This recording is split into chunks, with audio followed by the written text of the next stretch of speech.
सुप्रभात बेटा। आज अपन हिंदी के बहुत ही प्रसिद्ध कवि को पढ़ेंगे। वीर रस के कवि हैं। अगला अपना अध्याय है और वो कवि हैं भूषण।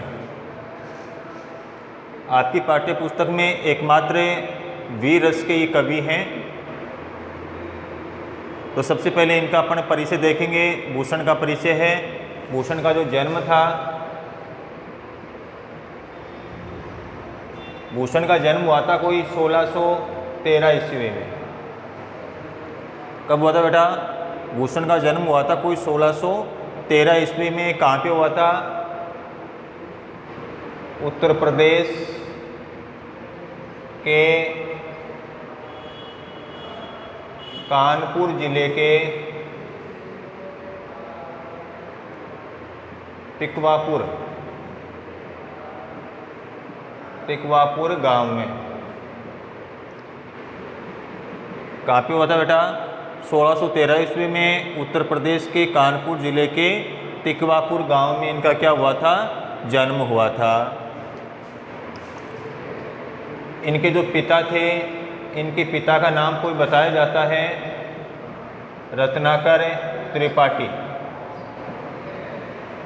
पिता का क्या नाम बताया जाता है? रत्नाकर त्रिपाठी इनके पिता का नाम था।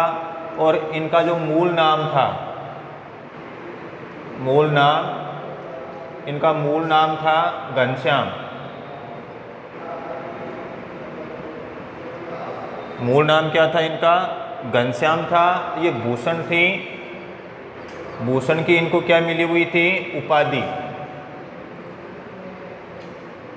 भूषण नाम की क्या मिली थी? उपाधि। और ये भूषण नाम की उपाधि किसने दी थी? ये उपाधि दी थी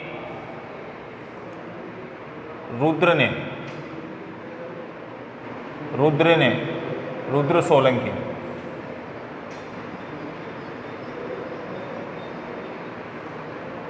रुद्र सोलंकी ने इनको भूषण नाम की क्या दी थी? उपाधि दी थी। ये जो भूषण थे वो कौन से काल के कवि माने जाते हैं? ये भूषण थे वो कौन से काल के कवि माने जाते हैं? कौन से काल के? रीतिकाल के। कौन से काल के? ये हैं रीतिकाल के।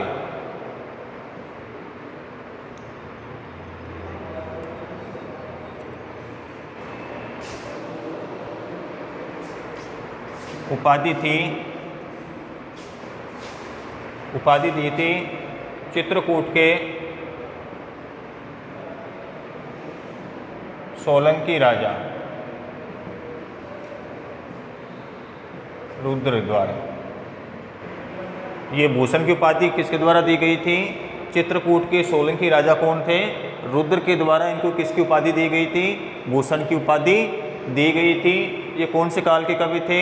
रीतिकाल के कवि थे। और चिंतामणि और मतीराम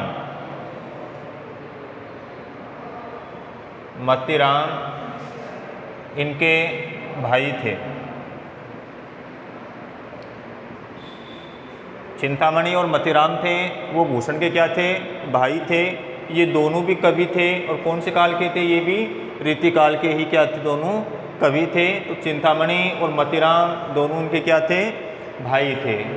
रीतिकाल का अधिकतर जो काव्य है वो श्रृंगारिकता लिए हुए है, श्रृंगार के ऊपर आधारित है। भूषण ही एकमात्र ऐसे कवि थे जिन्होंने रीतिकाल के अंदर वीर रस की कविता इन्होंने लिखी हैं। इनको भूषण को 2 राजाओं के दरबार में आश्रय मिला था।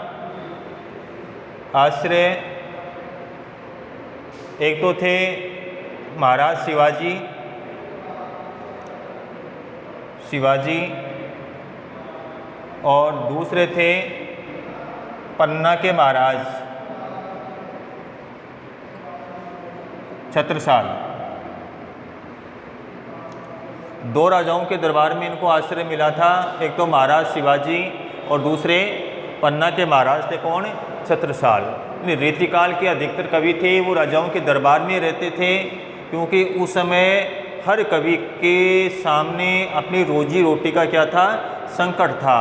तो हर कवि राजाओं के दरबार में रह करके और राजाओं की झूठी प्रशंसा करके और अपना जीवन यापन किया करते थे। भूषण एकमात्र ऐसे कवि थे जो राजाओं के दरबार में रह करके किसकी झूठी प्रशंसा इन्होंने नहीं की है। दो राजाओं के दरबार में इनको आश्रय मिला था, महाराज शिवाजी और महाराज छत्रसाल, और दोनों की वीरतापूर्ण काव्य इन्होंने लिखा है, वास्तविक वर्णन उनका इन्होंने किया है।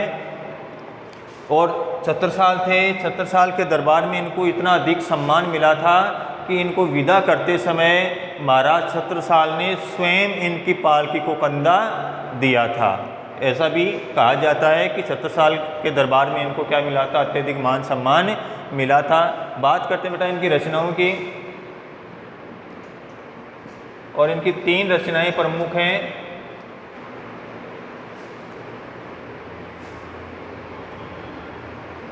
इनकी 3 रचनाएं हैं शिवराज भूषण,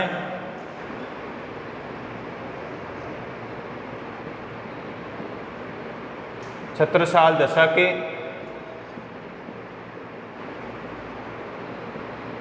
और शिवा बावनी।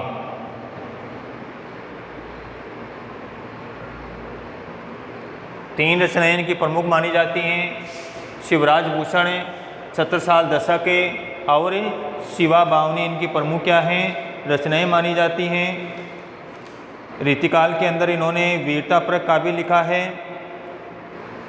3 रचनाएं शिवराज भूषण में शिवाजी के शौर्य, वीरता और पराक्रम का इन्होंने क्या किया है बेटा, वर्णन किया है। तो ये इनका कुछ सामान्य सा परिचय था। जन्म हुआ था कुछ 1613 ईस्वी में उत्तर प्रदेश के कानपुर जिले के तिकवापुर गांव के अंदर हुआ था। इनके पिता का नाम रत्नाकर त्रिपाठी था, इनका मूल नाम घनश्याम था, और ये जो भूषण की उपाधि किसके द्वारा दी गई थी, चित्रकूट के सोलंकी राजा रुद्र के द्वारा इनको ये उपाधि दी गई थी। चिंतामणि और मतीराम दोनों इनके भाई थे, जो दोनों कौन से काल के थे, रीतिकाल के कवि थे। इनको महाराज छत्रसाल और शिवाजी के दरबार में क्या मिला था, आश्रय मिला था, और उनके दरबार में रहकर के उनकी वीरता पर काव्य भूषण ने लिखा है। इनकी रचनाएं शिवराज भूषण, छत्रसाल दशक और शिवा बावनी। आपके अध्याय में जो पद दिए गए हैं वो दिए गए हैं शिवाजी से संबंधित, शिवाजी की वीरता से संबंधित कुछ पद कवि भूषण ने यहाँ पर लिए हैं। तो अपन एक एक पद का विस्तार से अध्ययन करेंगे। पहला पद देखते हैं। देखो बेटा, पहला कवित है, ये कवित है, और कवित क्या है, एक छंद है। कवित छंद है। पहला कवित है। इस कवित में कवि भूषण ने शिवाजी के युद्ध करते समय उनकी सेना के प्रस्थान का यहाँ पर वर्णन किया गया है कि शिवाजी जब युद्ध के लिए प्रस्थान करते हैं तो वो किस प्रकार से प्रस्थान करते हैं। इसका प्रसंग जैसे हो जाएगा कि प्रस्तुत अवतरण रीतिकाल में वीर रस की प्रबल धारा बहाने वाले कवि भूषण द्वारा रचित शिवराज भूषण से संकलित है। इसमें कवि ने शिवाजी की शौर्य, वीरता आदि का वर्णन किया है। ये इसका प्रसंग हो जाएगा। अब देखो किस प्रकार से शिवाजी हैं वो अपनी सेना को लेकर के युद्ध के लिए प्रस्थान करते हैं। साजी यानी सजाकर, चतुरंग का मतलब 4 अंग। सेना के कितने अंग होते हैं, 4 अंग होते हैं। हाथी सेना, पैदल सेना, रथ सेना और घुड़सवार सेना। चतुरंग का मतलब 4 अंग की कौन, सेना। सेना के कितने अंग बताए हैं, 4 अंग बताए हैं। अंग में उमंग धरी। कवि भूषण कह रहे हैं साजी चतुरंग सेन। कवि भूषण कह रहे हैं कि शिवाजी अपनी चतुरंगी सेना को सजा करके अंग में उमंग धरी और अपनी सेना के प्रत्येक सैनिक के अंग अंग में अत्यधिक उमंग और उत्साह को भर करके, कि जब एक सेनापति या एक राजा अपनी सेना को युद्ध के लिए प्रस्तुत करता है तो वह अपनी सेना के अंदर क्या बढ़ता है, उत्साह बढ़ता है, उमंग बढ़ता है और जोश बढ़ता है। तो कवि भूषण कह रहे हैं कि शिवाजी हैं वो अपनी चतुरंगी सेना को साजी यानी सजा करके, अस्त्र और शस्त्रों से सुशोभित करके और अपनी सेना के प्रत्येक सैनिक के अंग अंग में अत्यधिक उत्साह और उमंग को धारण करके सर्जा शिवाजी जंग जीतने चलत हैं। इस प्रकार महाराज शिवाजी हैं वो शत्रु से युद्ध लड़ने के लिए प्रस्थान कर रहे हैं। यानी शिवाजी हैं वो शत्रु से युद्ध लड़ने के लिए किस प्रकार से प्रस्थान कर रहे हैं? अपनी चतुरंगी सेना को अस्त्र और शस्त्रों से सुशोभित करके और अपनी सेना के प्रत्येक सिपाही के अंग अंग में अत्यधिक उत्साह और उमंग को धारण करके और शत्रु से युद्ध लड़ने के लिए क्या हो रहे हैं? प्रस्तुत हो रहे हैं, जा रहे हैं। भूषण बनते, कवि भूषण कहते हैं नाद विरह विहद नगर, विहद का मतलब अत्यधिक, अत्यधिक। कवि भूषण कहते हैं कि जब शिवाजी की सेना युद्ध के लिए प्रस्थान कर रही है उस समय युद्ध के बड़े बड़े नगाड़े हैं उनकी अत्यधिक क्या आ रही है? ध्वनि हो रही है। चारों तरफ युद्ध के बड़े बड़े नगाड़े हैं वो क्या हो रहे हैं? बज रहे हैं। कि जब सेना युद्ध के लिए प्रस्थान करती है तो उस समय युद्ध का क्या किया जाता है? घोष किया जाता है, नगाड़े बजाए जाते हैं जिनकी अत्यधिक ध्वनि चारों तरफ हो रही है। नदी नदी मध्य गैबरन के रलत है। गैबरन का मतलब हाथी, मद का मतलब मदधारा, कि उनके जो हाथी हैं उनके हाथियों की मदधारा ने नदी और नालों का क्या ले लिया है? रूप ले लिया है। कहने का मतलब ये है कि शिवाजी की सेना में असंख्य क्या हैं? हाथी हैं। उन असंख्य हाथियों की गंड स्थल से जो मध्यधारा बह रही है उस मध्यधारा ने छोटे बड़े नदी नालों का रूप धारण कर लिया। मध्यधारा का मतलब होता है पेशा, कि शिवाजी की सेना में असंख्य क्या हैं? हाथी हैं और उन हाथियों की गंड स्थल से जो धारा बह रही है उस धारा ने किसका रूप ले लिया है? नदी नद यानी छोटे मोटे नदी नालों का रूप धारण कर लिया है। एल फेल खेल भेल खलक में गेल गेल, कि शिवाजी की सेना के अंदर हाथी घुड़सवार पैदल आदि सेना आपस में एक दूसरे से टकराती हुई, ज़ोर ज़ोर से आवाज़ करती हुई, खलबली मचाती हुई और गली गली के अंदर अत्यधिक शोर करती हुई प्रस्थान कर रही है। हेल फेल खेल भेल खलक में गेल गेल, कि शिवाजी की सेना में पैदल सेना भी है, हाथी सेना भी है, घुड़सवार और रथ सेना भी है। तो वो आपस में एक दूसरे से क्या कर रहे हैं? टकराते हुए आगे बढ़ रहे हैं, घोर ध्वनि करते हुए, आवाज़ करते हुए, गली गली के अंदर अत्यधिक शोर करते हुए उनकी सेना युद्ध के लिए क्या कर रही है? प्रस्थान कर रही है। गजन की गजन यानी हाथी की ठेल फेल सेल, सेल का मतलब पर्वत, उछलत यानी उखड़ना। उनके हाथी जब आपस में टकराते हैं तो उन हाथियों की टकराहट को देख करके ऐसा लगता है कि मानो बड़े बड़े पर्वत ही क्या हो रहे हैं? उखड़ रहे हैं। गजन की ठेल फेल सेल उछलत है कि जब उनके हाथी आपस में एक दूसरे से टकराते हैं तो ऐसा लगता है कि मानो बड़े बड़े पर्वत क्या हो रहे हैं? उखड़ रहे हैं। तारासो तरनी, तरनी का मतलब सूर्य, तारासो तरनी धूरी धार में, धूरी धार का मतलब धूल में, लगत जीमियनी जैसे, और उनकी सेना के चलने से उनके खुरों से उड़ने वाली जो धूल है उस वह धूल का गुबार आकाश में इस प्रकार से छा गया है, आकाश को इस प्रकार से ढक लिया है कि जो सूर्य है वो भी कैसा लग रहा है?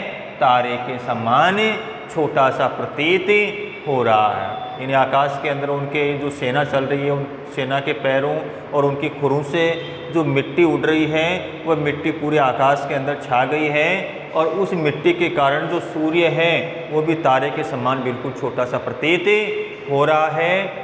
थारा पर पारावार यूं हलत है, और दूर जो समुद्र है, पारावार का मतलब समुद्र, और अत्यधिक धूल के कारण दूर समुद्र है वह समुद्र भी थाली में हिलते हुए पानी के समान बिल्कुल छोटा सा प्रतीत हो रहा है। ये पहला जो कवि था वो शिवाजी की सेना का युद्ध के लिए प्रस्थान करते समय का ये वर्णन किया गया है। अगला दूसरा कवि देखते हैं बेटा। ये दूसरा कवि था बेटा। और ये कवि थे जब शिवाजी ने भारत के सभी राजाओं को अपने दरबार, जब औरंगजेब ने भारत के सभी राजाओं को अपने दरबार में बुलाया था और अपने दरबार में बुला करके और किस प्रकार से उन्होंने शिवाजी को अपमानित किया था। और जब शिवाजी का अपमान किया तो शिवाजी की क्या प्रतिक्रिया हुई, उस समय का ये वर्णन किया गया है। तो क्या है, सबन के ऊपर ही यानी सबके ऊपर ही ठाडो यानी खड़ा रहना, रहीबो यानी रहने जो का मतलब योग्य। कवि भूषण कह रहे हैं कि शिवाजी हैं वो भारत के सभी श्रेष्ठ राजाओं में सबसे आगे खड़े रहने योग्य हैं।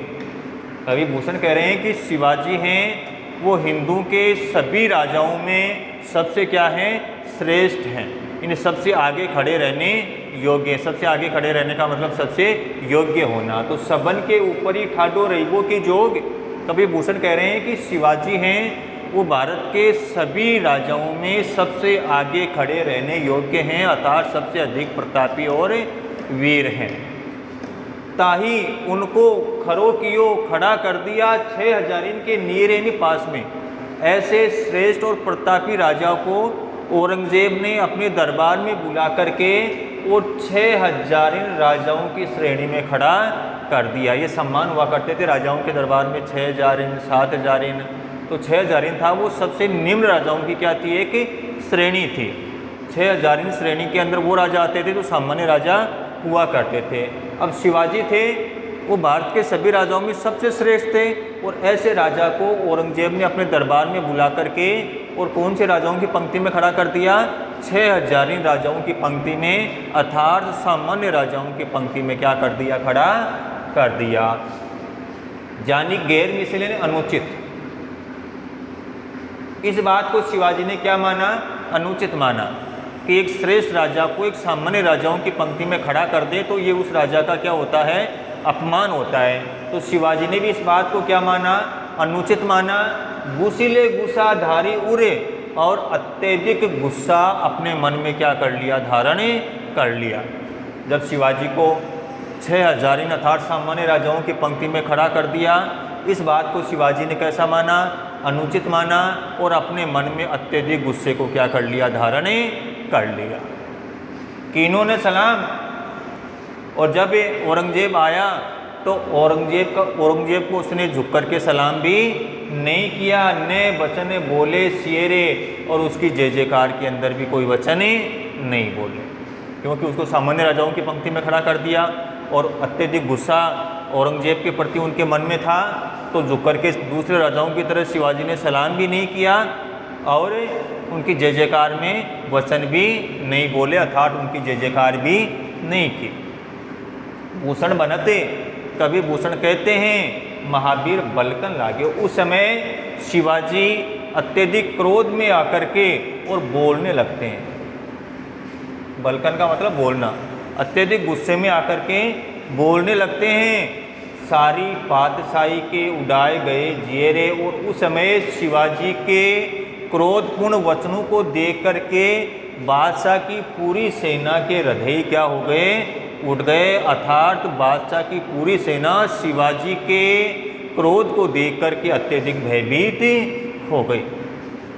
सारी पातशाही के उड़ाए गए जियरे, जियर का मतलब हृदय, शिवाजी के क्रोधपूर्ण वचनों को सुन करके पूरी की पूरी बादशाह की जो सेना थी उसके हृदय उड़ गए, अर्थात वो विचलित हो गए, डर गए। तमक में, क्रोध में, लाल मुख के शिवा को निरखी भय, निरखी का मतलब देखना, और अत्यधिक गुस्से में शिवाजी के लाल मुख को देख करके स्याह मुख नौरंग, नौरंग का मतलब राजा, राजा औरंगजेब का मुख तो कैसा हो गया, काला पड़ गया। अत्यधिक गुस्से में शिवाजी के लाल मुख को जब औरंगजेब ने देखा तो उनका मुख कैसा पड़ गया, काला पड़ गया। सिपाही मुख पियरे, और सिपाहियों के मुख भय के कारण कैसे पड़ गए, पीले पड़ गए। ये उस समय का वर्णन किया गया है। ये अपने 2 कवित हो चुके हैं, दोनों कवि शायद समझ में आ गए होंगे। फिर भी अगर किसी प्रकार की समस्या रहती है तो आप कमेंट्स भी कर सकते हैं या मेरे पर्सनल नंबर के ऊपर आप बात भी कर सकते हैं। आगे के जो कविता हैं वो अपने अगले वीडियो में देखेंगे। धन्यवाद। जय हिंद।